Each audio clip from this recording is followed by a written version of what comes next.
Hey guys, this is Allie the Colorist, and I'd like to show you a behind-the-scenes peek of one of my favorite go-to highlighting techniques for creating very natural, rooty, lived-in blondes.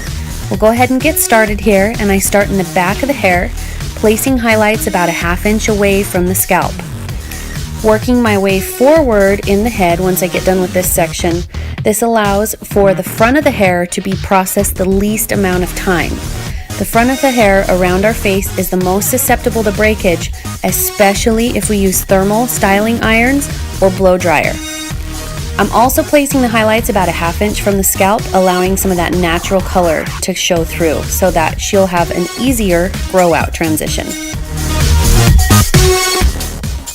Once I'm done placing all these highlights, I'm going to let her process for 20 to 30 minutes until she's light enough.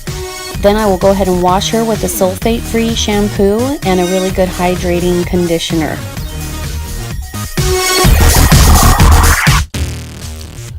Now while her hair is still damp, I've pulled her out of the sink and brought her back to the chair so I have good lighting and I can see what I'm doing. I'm going to go in with two separate toning formulas here. One at the root, it's going to connect that highlight to her natural color and blend that line a little bit nicer. And then the second one is going to go in through the mid shaft and the ends, and it's going to tone out any excessive brass. This is also the opportunity to put in any other different tones we want to see.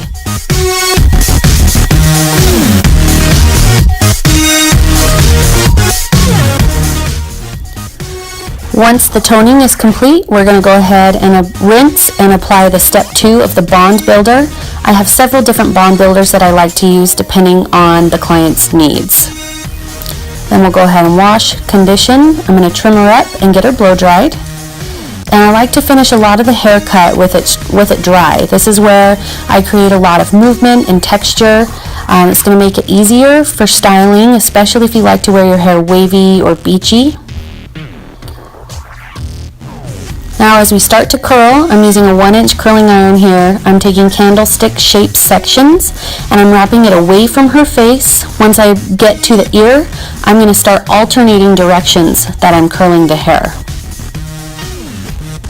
Here's our finished product. You can see it's very light, very soft at the root. You can see there's no harsh lines at the base. This is going to give her an opportunity to grow this out. She'll be able to go several months in between processes with this. I hope you enjoyed this, and if you have any other questions or would like to schedule an appointment, go to alliethecolorist.com.